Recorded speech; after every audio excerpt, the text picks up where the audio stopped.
নোবেলজয়ী doctor Mohammad ইউনূসের নেতৃত্বাধীন অন্তর্বর্তী সরকারে আরও ৪ জন উপদেষ্টা যুক্ত হচ্ছেন। আজ বিকাল ৪টায় নতুন উপদেষ্টারা বঙ্গভবনে শপথ নেবেন।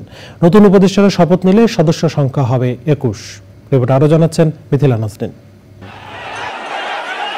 ছাত্র জনতার আন্দোলনের মুখে শেখ হাসিনা সরকারের পতনের পর ৮ই আগস্ট ডক্টর মোহাম্মদ ইউনূসকে প্রধান উপদেষ্টা করে অন্তর্বর্তী সরকার গঠিত হয়। প্রধান উপদেষ্টা সহ এ সরকারের সদস্য সংখ্যা ১৭ জন।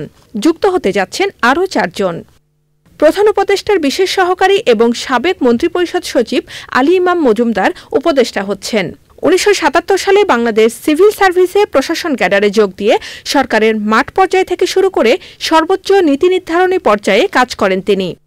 নতুন উপদেষ্টাদের মাঝে আরও রয়েছেন অর্থনীতিবিদ ওয়াহিদ উদ্দিন মাহমুদ। ঢাকা বিশ্ববিদ্যালয়ের অর্থনীতি বিভাগ থেকে পড়াশোনা এবং পরবর্তীতে ক্যামব্রিজ বিশ্ববিদ্যালয় থেকে অর্থনীতিতে পিএইচডি ডিগ্রি অর্জন করেন তিনি। ঢাকা বিশ্ববিদ্যালয়ের এই অধ্যাপক ১৯৯৬ সালে নির্দলীয় তত্ত্বাবধায়ক সরকারের সময় উপদেষ্টার দায়িত্ব পালন করেন। সাবেক সচিব মোহাম্মদ ফাইজুল কবির খান যুক্ত হতে যাচ্ছেন অন্তর্বর্তী সরকারের উপদেষ্টা পরিষদে। ১৯৭৯ সালে বাংলাদেশ সিভিল সার্ভিসে যোগ দিয়ে কর্মজীবন শুরু করেন তিনি। যুক্তরাষ্ট্রের বোস্টন বিশ্ববিদ্যালয় থেকে পিএইচডি অর্জন এবং পরবর্তীতে বিশ্বব্যাংক, এডিবি, জাইকা, ইউএনডিপি সহ নানা আন্তর্জাতিক সংস্থায় পরামর্শক হিসেবে কাজ করেন ফাইজুল কবির।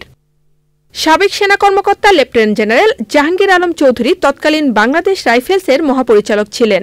বাংলাদেশ সেনাবাহিনীর কোয়ার্টার মাস্টার জেনারেল হিসেবেও দায়িত্ব পালন করেছেন তিনি। সেনাবাহিনী থেকে ৩ তারকা জেনারেল হিসেবে অবসর গ্রহণ করেন জাহাঙ্গীর আলম। বিকেল ৪টায় বঙ্গভবনে এই ৪ নতুন উপদেষ্টা শপথ নেবেন। Mithila Naznin, channel I, Dhaka. প্রিয় নম্বর সেট করে বিকাশে সেন্ড মানি করুন ফ্রি।